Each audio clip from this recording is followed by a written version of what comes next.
Yeah, one of the parents I wanted to introduce you to is named Kristen, and she's from North Carolina, and she's got 3 children with autism. So I wanted to talk with her about how brain science has helped her and using the skills of conscious discipline have helped her in parenting those children. So if you've got kids or get to work with kids that are unique like this, I think you'll really benefit from what she has to say.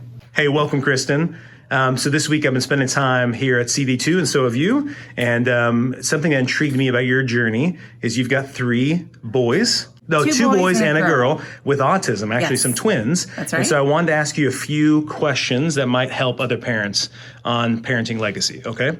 So my first question was, how has understanding the brain science changed how you parent?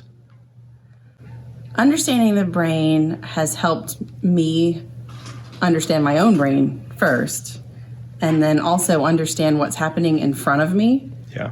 That my kids are in one of 3 brain states, and in that state, they have certain set of skills, and that they need my help to be able to go to a higher brain state, and then they can access more skills. Yeah. First, I have to get myself in the highest brain state so that I can access my brilliance to help them. And then what brain state they're in and what I see from them tells me, now that I understand it, it tells me what they need, and it tells me how to help them. And how is that unique for kids with autism? I mean, what is unique about kids with autism in dealing with noticing where their brain's at? How is that a bigger challenge? So I think it's really helped me to understand that they have a lot of anxiety and that they are in their lower brain states often, and that there are certain things that can help that all the time.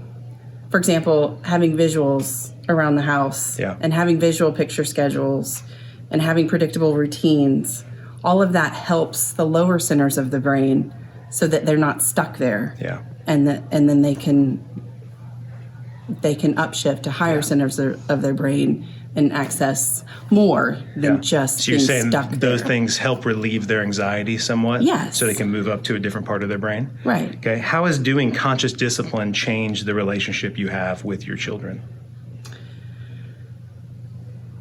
So I'm very intentional about connection, knowing that it's important to make time for connection, and then having really concrete ways to build connection with them through the I love you rituals. We have a greetings apron for when they get off the bus. Things that help me be very intentional about building connection with them is really important. And another thing that's helped a lot is that part of conscious discipline, there's the Feeling Buddies curriculum. Yeah. Mm-hmm. And that has helped a lot because it is a physical representation of feelings. Yeah. And it helps them understand something that's really abstract and can feel very scary. That's hard to understand. We work with it when they're calm. And then in moments of upset, it's very helpful for them to be able to have something physical to work with and a script to say to help them co-regulate with me so that I can help them get regulated again. Yeah. And so you've seen that be able to help them connect with their emotions and then be able to regulate whenever they're really upset. Yes. Especially my younger son, he does remarkably well with the Feeling Buddies and knowing that he needs their help and that they help him to understand what he's feeling. Yeah.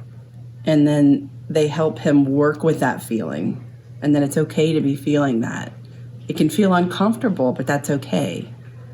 And then we work together to understand that feeling. Yeah.